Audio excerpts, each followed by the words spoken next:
നമസ്കാരം. മലയാളി വാർത്ത ഇൻസൈഡിലേക്ക് സ്വാഗതം. ഏറ്റവും ഒടുവിലിത മാസപ്പടി കേസിൽ വീണ വിജയൻ നിലംപൊത്തുന്നു. ഇത് വീണ വിജയൻ്റെ വീഴ്ചയല്ല, മുഖ്യമന്ത്രി പിണറായി വിജയൻ്റെ പൂർണ്ണ വീഴ്ചയാണ്. മുഖ്യമന്ത്രി പിണറായി വിജയനെയും മുഖ്യമന്ത്രിയുടെ ഓഫീസിനെയും വളഞ്ഞ് നിരവധി കേന്ദ്ര അന്വേഷണ ഏജൻസികളുടെ അന്വേഷണങ്ങളുണ്ടായി. എന്നാൽ എല്ലാത്തിനെയും അതിജീവിച്ചു എന്ന ഭാവമായിരുന്നു മുഖ്യമന്ത്രിക്ക്. മൂന്നാം വട്ടവും കേരളം ഭരിക്കുമെന്ന വെല്ലുവിളി. നേതാക്കളുടെ മക്കൾ ചെന്നുപെടുന്ന കേസുകളിൽ ഇതുവരെ CPM സംരക്ഷണ കവചമൊരുക്കിയിരുന്നില്ല. മുൻപ് കോടിയേരി ബാലകൃഷ്ണന്റെ മക്കൾക്കെതിരെ ആരോപണങ്ങൾ ഉയർന്നപ്പോൾ അന്ന് മക്കളെ സംരക്ഷിക്കുന്ന യാതൊരു നീക്കവും CPM നടത്തിയില്ല. എന്നാൽ വീണ വിജയനെ പാർട്ടിയും മുഖ്യമന്ത്രിയുമൊക്കെ ഇതുവരെ സംരക്ഷിച്ചു നിർത്തുന്ന കാഴ്ചയായിരുന്നു നമുക്ക് മുന്നിൽ. ചെയ്യാത്ത സേവനത്തിന് വീണയുടെ കമ്പനി 2,70,00,000 വാങ്ങി എന്ന ഇന്ററിം സെറ്റിൽമെന്റ് ബോർഡിന്റെ കണ്ടെത്തൽ. ഇത്തരമൊരു കണ്ടെത്തൽ പുറത്തു വന്നപ്പോൾ CPM ആദ്യം ആരോപണം ഉന്നയിച്ചത് കേന്ദ്ര സർക്കാരിനെതിരെ. വീണ വിജയനെ സംരക്ഷിക്കുന്ന തരത്തിൽ CPM പാർട്ടി ശക്തമായ പ്രതികരണങ്ങളാണ് അന്ന് നടത്തിയത്. അതുകൊണ്ട് തന്നെ ഇപ്പോൾ പൂർണ്ണമായി വീണയ്ക്കെതിരെ കുറ്റപത്രം പുറത്തു വരുമ്പോൾ പ്രതിരോധത്തിലാവുന്നത് CPM പാർട്ടി കൂടി. മുൻപ് കോടിയേരി ബാലകൃഷ്ണന്റെയും EP ജയരാജന്റെയും മക്കൾക്കെതിരെ ആരോപണങ്ങൾ ഉയർന്നപ്പോൾ അവരെ സംരക്ഷിക്കേണ്ട എന്ന നിലപാടായിരുന്നു പാർട്ടി കൈക്കൊണ്ടത്. എന്നാൽ വീണ വിജയനെ സംരക്ഷിക്കാൻ CPM സംസ്ഥാന സെക്രട്ടേറിയറ്റ് തന്നെ അന്ന് പ്രതികരണം പുറത്തിറക്കി. 2 സ്വകാര്യ സ്ഥാപനങ്ങൾ തമ്മിലുള്ള ബിസിനസ് ഏർപ്പാടിൽ മുഖ്യമന്ത്രിയിലേക്ക് ആരോപണത്തിന്റെ മുന കൂർപ്പിക്കേണ്ടതില്ല എന്നായിരുന്നു അന്ന് CPM സംസ്ഥാന സെക്രട്ടേറിയറ്റ് പ്രതികരിച്ചത്. സംസ്ഥാന സെക്രട്ടറി MV ഗോവിന്ദൻ ഉൾപ്പെടെയുള്ള നേതാക്കൾ പിന്നീട് വീണ വിജയനെ സംരക്ഷിച്ച് പ്രസ്താവനകളും ഇറക്കി. SFIO അന്വേഷണം 6 മാസം കൊണ്ട് അവസാനിപ്പിക്കുമെന്നായിരുന്നു ആദ്യം പുറത്തുവന്ന വാർത്തകൾ. എന്നാൽ അനിശ്ചിതമായി അന്വേഷണം നീണ്ടുപോയപ്പോൾ ഇത് മറ്റൊരു സ്വർണ്ണക്കള്ളക്കടത്ത് കേസാകുമെന്ന് പൊതുവെ കേരളം കരുതി. എന്നാൽ അന്വേഷണ വിവരങ്ങൾ ഒട്ടും ചോർന്നു പോകാതെ പൂർണ്ണമായി അന്വേഷണം പൂർത്തിയാക്കുകയും പ്രോസിക്യൂഷന് കേന്ദ്ര കമ്പനികാര്യ മന്ത്രാലയം അനുമതി നൽകുകയും ചെയ്തിരിക്കുന്നു. ഇപ്പോൾ ഇത്തരമൊരു അനുമതി കേന്ദ്ര സർക്കാർ നൽകിയതിനു ശേഷമാണ് മുഖ്യമന്ത്രി കേന്ദ്ര ധനമന്ത്രി നിർമ്മല സീതാരാമനുമായി ഡൽഹിയിൽ അനൗദ്യോഗിക കൂടിക്കാഴ്ച പോലും നടത്തിയത്. ഇപ്പോഴിതാ അന്വേഷണം അവസാന ഘട്ടത്തിൽ എത്തി നിൽക്കെ കേന്ദ്രത്തെ സ്വാധീനിക്കാനായിരുന്നു മുഖ്യമന്ത്രി പിണറായി വിജയൻ നിർമ്മല സീതാരാമനെ അനൗദ്യോഗികമായി കൂടിക്കാഴ്ച നടത്തിയത് എന്ന് പ്രതിപക്ഷം ആരോപണം ഉന്നയിച്ചു കഴിഞ്ഞു. വീണ വിജയന്റെ കമ്പനിയായ എക്സാലോജിക്കുമായി ബന്ധപ്പെട്ട കേസിലെ അന്വേഷണം പൂർത്തിയായി എന്ന് SFIO ഡൽഹി ഹൈക്കോടതിയെ അറിയിച്ചത് 2024 ഡിസംബറിൽ.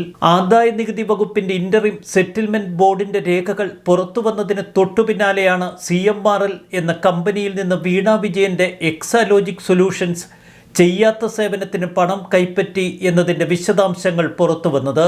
2019 CMRLൽ ആദായ നികുതി വകുപ്പ് ഒരു റെയ്ഡ് നടത്തിയിരുന്നു. 2017-2020 കാലയളവിൽ നൽകാത്ത സേവനത്തിന് 1.72 കോടിയുടെ ഇടപാടുകളാണ് ഇരു കമ്പനികളും തമ്മിൽ നടന്നത്. ഇടപാടിൽ ദുരൂഹതയുണ്ട് എന്ന് രജിസ്ട്രാർ ഓഫ് കമ്പനീസ് പിന്നീട് റിപ്പോർട്ട് നൽകി. CMRLൽ സംസ്ഥാന സർക്കാരിൻ്റെ കീഴിലുള്ള KSIDCക്ക് 13.41% പങ്കാളിത്തവും നോമിനി ഡയറക്ടറുമുണ്ട്. KSIDCയുടെ പണം കൂടി ഉൾപ്പെട്ടതുകൊണ്ട് CMRL നടത്തിയ അനധികൃത പണമിടപാട് പൊതുഖജനാവിൽ നിന്നുള്ള കൊള്ളയാണ് എന്ന് കമ്പനി രജിസ്ട്രാർ നിലപാടെടുത്തു. ഇതോടെയാണ് കേന്ദ്ര കോർപ്പറേറ്റ് കാര്യ മന്ത്രാലയം കമ്പനി നിയമത്തിലെ സെക്ഷൻ 210 പ്രകാരം 3 ഉദ്യോഗസ്ഥരെ അന്വേഷണത്തിന് നിയോഗിച്ചത്. വീണ വിജയനെതിരെ ഇപ്പോൾ ചുമത്തുന്ന കുറ്റം അത്ര നിസ്സാരമല്ല. 10 വർഷം തടവ് ലഭിക്കാവുന്ന കുറ്റമാണ് വീണ വിജയന് മേൽ ഇപ്പോൾ ചുമത്തപ്പെട്ടിരിക്കുന്നത്. കമ്പനികാര്യ നിയമത്തിലെ 447 വകുപ്പനുസരിച്ചുള്ള കുറ്റം. CMRL MD Sasidharan Kartha, joint managing director Saran S Kartha എന്നിവരുടെ പേരിലും വീണയുടെയും കർത്തയുടെയും കമ്പനികൾക്കെതിരെയും ഇതേ കുറ്റം ചുമത്തിയിരിക്കുന്നു. 10 വർഷം വരെ തടവും തട്ടിപ്പിലൂടെ നേടിയ പണത്തിന് തുല്യമോ അതിൻ്റെ 3 ഇരട്ടി വരെയോ പിഴയും ചുമത്താവുന്ന കുറ്റമാണ് ഇപ്പോൾ വീണയുടെ മേൽ ചുമത്തിയിരിക്കുന്നത്. ഇനി കൊച്ചിയിലെ സാമ്പത്തിക കാര്യം കൈകാര്യം ചെയ്യുന്ന കോടതിയിലാകും വിചാരണ.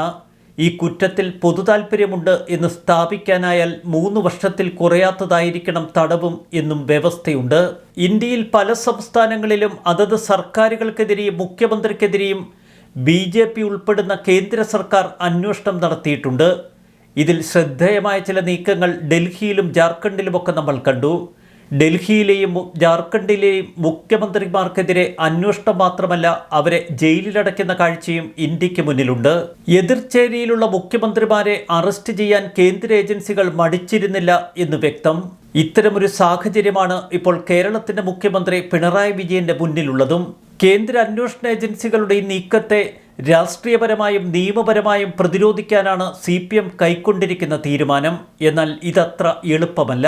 സർക്കാരിന്റെ 4ാം വാർഷികം വിപുലമായി ആഘോഷിച്ച് തദ്ദേശ തെരഞ്ഞെടുപ്പിലേക്ക് നീങ്ങാനുള്ള ഒരുക്കങ്ങൾ തുടങ്ങാനിരിക്കവെയാണ് ഇപ്പോൾ അപ്രതീക്ഷിത പ്രഹരം. സേവനമില്ലാതെ പ്രതിഫലം പറ്റിയ കേസിൽ വീണയ്ക്കെതിരെ വിജിലൻസ് അന്വേഷണം വേണം എന്ന മാത്യു കുഴൽനാടൻ്റെ ആവശ്യം ഇക്കഴിഞ്ഞ ദിവസങ്ങളിലാണ് ഹൈക്കോടതി തള്ളിക്കളഞ്ഞത്. ഉണ്ടയില്ലാ വെടി കോടതി തള്ളിയെന്നായിരുന്നു അപ്പോൾ CPM സംസ്ഥാന സെക്രട്ടറി MV ഗോവിന്ദന്റെ പ്രതികരണം പുറത്തു വന്നത്. ഹൈക്കോടതി വിധി നൽകിയ ആശ്വാസം ഒരാഴ്ച പോലും തികയുന്നതിന് മുൻപേ ഇപ്പോൾ SFIOയുടെ ഇടിവെട്ട് നീക്കം. ഇപ്പോഴിതാ SFIO അന്വേഷണ റിപ്പോർട്ടിന്റെ രൂപത്തിലെത്തിയ ബോംബ് വീണത് തന്നെ പാർട്ടി കോൺഗ്രസ് നടക്കുന്നതിനിടയിൽ. പാർട്ടി കോൺഗ്രസിൽ ഇളവ് നേടി മേൽക്കമ്മിറ്റിയിൽ തുടരാൻ ഒരുങ്ങുന്ന പിണറായി വിജയന്റെ പ്രഭാവത്തിന് വലിയ ഭംഗലാണ് ഇപ്പോൾ ഏറ്റിരിക്കുന്നത്. ആദായനികുതി ഇന്ററിം സെറ്റിൽമെന്റ് ബോർഡിന്റെ റിപ്പോർട്ടിൽ വീണയ്ക്കും കമ്പനിക്കുമെതിരെ പരാമർശമുണ്ടായപ്പോൾ 2 കമ്പനികൾ തമ്മിലുള്ള സാമ്പത്തിക ഇടപാട് എന്ന നയമായിരുന്നു CPM സ്വീകരിച്ചത്. വീണ GST അടച്ചു എന്ന തൊടുന്യായമാണ് അന്ന് CPM പ്രസ്താവനയായി പുറത്തു വന്നത്. ഇപ്പോൾ നടക്കുന്ന അന്വേഷണത്തിനെതിരെ ഡൽഹി ഹൈക്കോടതിയിൽ CMRL നൽകിയ ഒരു കേസ് നിലവിലുണ്ട്. എന്നാൽ അന്വേഷണമോ തുടർ നടപടികളോ കോടതികളൊന്നും ഇതുവരെ വിലക്കിയിട്ടില്ല.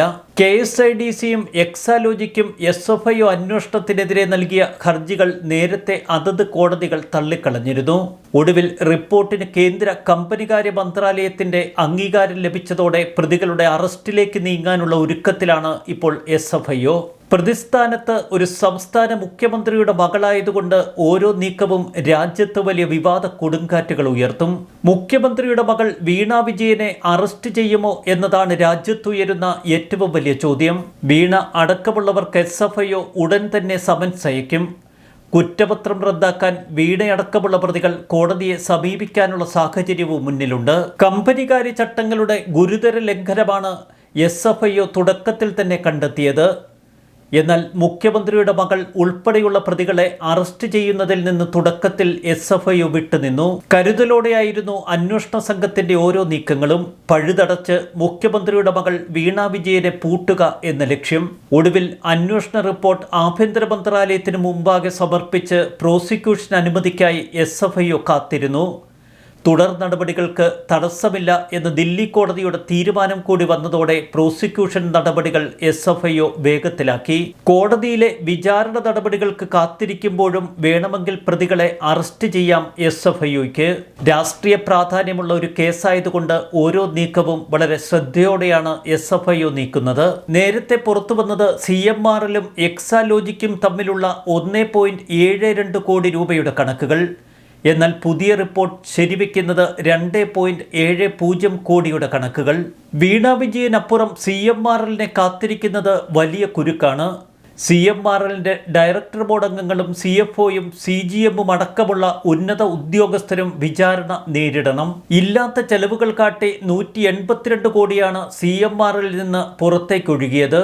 ഈ പണം രാഷ്ട്രീയ നേതാക്കൾക്ക് കൈമാറിയെന്നായിരുന്നു ഇന്ററിം സെറ്റിൽമെന്റ് ബോർഡിന്റെ കണ്ടെത്തൽ. മാസപ്പടി കേസിൽ വീണ വിജയനെ പ്രോസിക്യൂട്ട് ചെയ്യാൻ ഇപ്പോൾ കേന്ദ്രം അനുമതി നൽകിയതോടെ BJP ക്യാമ്പുകൾ ഉണർന്നു. മുഖ്യമന്ത്രി രാജിവെക്കണമെന്ന് രാജീവ് ചന്ദ്രശേഖരൻ ആവശ്യപ്പെട്ടു കഴിഞ്ഞു. സമൂഹ മാധ്യമങ്ങളിലൊക്കെ ഇപ്പോൾ വിമർശനങ്ങളും പ്രതിഷേധവും തിളച്ചുമറിയുന്നു. ആശാ വർക്കർമാർ മുടി മുറിച്ചപ്പോൾ തന്നെ പിണറായിയുടെ മകൾക്ക് ശാപമേറ്റു എന്ന് പറയുന്നവരുണ്ട്. മുടി മുറിച്ചെറിഞ്ഞ അമ്മമാരെ, നിങ്ങളുടെ ശാപം ഫലിക്കും തീർച്ച. കേരളത്തിന്റെ യഥാർത്ഥ നോക്കുകൂലി എന്താണ് എന്ന് കേന്ദ്രത്തിനും നിർമ്മല സീതാരാമനുമൊക്കെ മനസ്സിലായില്ലേ എന്ന് ചോദിക്കുന്നവരുണ്ട്. ഇവിടെ വീണ വിജയൻ 2,70,00,000 രൂപ നോക്കുകൂലിയായി വാങ്ങിയെടുത്തുവത്രേ. ഇതുപോലുള്ള നല്ല വാർത്തകൾ കേൾക്കുമ്പോൾ കുളിരു കോരുന്നു എന്ന് പറയുന്നവരുണ്ട്. കാര്യങ്ങൾ പിണറായി വിജയന്റെ കൈവിട്ടു പോകുന്നു എന്ന് വ്യക്തം. അതുകൊണ്ട് തന്നെ ഇപ്പോൾ CPM നേതാക്കളുടെ മുഖത്ത് പോലും ഒരു ചിരി പ്രത്യക്ഷപ്പെട്ടിട്ടുണ്ട്. എപ്പോൾ വേണമെങ്കിലും മുഖ്യമന്ത്രി രാജിവെക്കാം എന്ന പ്രതീക്ഷ പലരുടെയും മുഖത്ത് ലഡുവായി പൊട്ടുന്നു. CPM പാർട്ടി നേരിടുന്നത് സമാനതകളില്ലാത്ത പ്രതിസന്ധിയാണ്. 2 വട്ടം കേരളം ഭരിച്ച മുഖ്യമന്ത്രി പിണറായി വിജയന് 1 വട്ടം കൂടി മുഖ്യമന്ത്രി സ്ഥാനാർത്ഥിയാകാൻ മോഹം. അതിനിടയിലാണ് മകളും മുഖ്യനുമടക്കം കുടുംബം വീഴുന്നത്. ഒന്നും അത്ര ഭദ്രമല്ല എന്ന് വ്യക്തം. കേന്ദ്ര സർക്കാരിൻ്റെ ഇപ്പോഴത്തെ നീക്കങ്ങൾ വളരെ സൂക്ഷ്മതയോടെയാണ് എന്ന് കാര്യങ്ങൾ വിലയിരുത്തുമ്പോൾ നമുക്ക് ബോധ്യപ്പെടും. ന്യൂസ് ഡെസ്ക് മലയാളി വാർത്ത ഇൻസൈഡ്.